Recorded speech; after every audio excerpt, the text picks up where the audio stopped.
অধ্যাপক ইউনূস, আপনাকে আমি খুব সম্মানের চোখে দেখেছি। হাসিনা সরকার যখন আপনার সব গ্রামীণ ব্যাংক মাটির নিচে ডাউয়ে দিতে চেয়েছিল, আমি রাত দিন আপনার পক্ষে কাজ করি। ভুলে গেছে? বাংলাদেশের মানুষ কিন্তু ঋণে জর্জরিত। এখানে যতগুলো মানুষ এসেছে 10 জন ঋণ ছাড়া আছে কিনা আমি জানি না। শেরে বাংলায় ফজলুল হক ঋণ সালিসি ভোট করে কৃষককে বাঁচিয়েছিলেন। আবার সেই রকম একটা ঋণ সালিসি ভোটের মতো কিন্তু অবস্থা হয়েছে। আপনাকে হাসিনা সুৎখোর বলেছে, ঘুষখোর বলেছে, অন্যরাও বলেছে, আমি কখনো এটা বলি নাই। কিন্তু আমি আপনাকে বলবো, মুক্তিযোদ্ধাদের উপর এই আঘাত হানা, যদি আপনি মুক্তিযুদ্ধের পক্ষে হয়ে থাকেন তাহলে আপনার উপরেও আঘাত হানা হয়েছে। আপনি যদি মুক্তিযুদ্ধের পক্ষে থাকেন তাহলে লতিফ সিদ্দিকীকে যখন বলা হয়েছে লতিফ সিদ্দিকীর 2 গালে জুতা মারো তালে তালে, তখন আমি এটা ধরে নেব আপনার অধ্যাপক ইউনূস, ডক্টর ইউনূস, আপনারও 2 গালে জুতা মারো তালে তালে বলা হয়েছে। হ্যাঁ, এটা আমি মানব। আপনি যদি মুক্তিযুদ্ধের বিরুদ্ধে থাকেন তাহলে আপনার গালে জুতা মারা। আপনি যদি রাজাকার থাকেন, আলবদর থাকে, শান্তি কমিটি হয়ে থাকে, তাহলে মারা হয় নাই। কিন্তু মুক্তিযুদ্ধের পক্ষে, স্বাধীনতার পক্ষে যদি আপনি থাকেন তাহলে আপনার গালে জুতা মারা হয়েছে।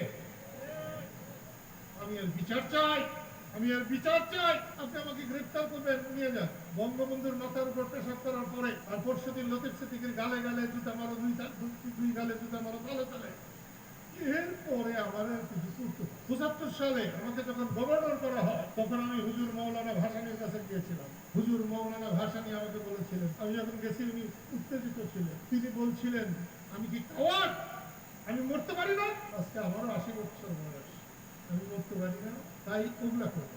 সম্মান যদি করতে চান করুন, সম্মান কিন্তু এটা কিন্তু কুড়িয়ে পাওয়া যায় না, কুড়িয়ে নেওয়া। যদি সম্মান না করেন, না করবেন। মুক্তিযুদ্ধ করে যদি দেশ বিসর্জন দিতে হয়, পাকিস্তান হয়, পাকিস্তানের কাছে অত্যাচারিত হওয়া তো আমার কাছে কিছুই না। কিন্তু বাংলাদেশে এই পোলারা জন্মাইল কেমনে, যাদের পাকিস্তানি মনোভাব কেমনে জন্মায়, এটা আমাদের বুঝতে হবে না, দেখতে হবে। কেউ বলছে ক্যান্টনমেন্ট উড়িয়ে দেবে, তাহলে তাদেরকে কিছু দেখতে হবে না? ক্যান্টনমেন্ট উড়িয়ে দিলে তাইলে আর কি থাকে? প্রধান, আপনি এটা দেখেন। সেনাবাহিনী, আপনাকে একটা কথা এই জন্য বলছি যে আপনার কথা আমি নিজ কানে শুনেছিলাম, টিভিতে দেখেছিলাম।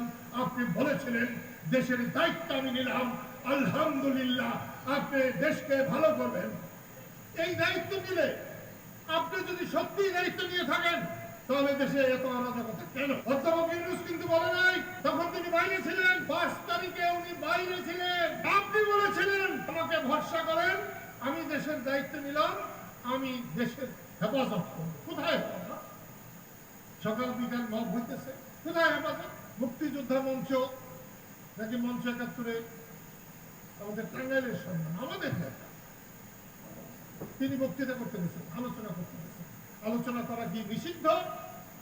এবং মুক্তিযুদ্ধ নিয়ে এবং সংবিধান নিয়ে? তাহলে সেইখানে যারা মত করেছে, যারা সেই অনুষ্ঠান ভেঙেছে, সন্ত্রাস বিরোধী কাজ, সন্ত্রাসী কাজ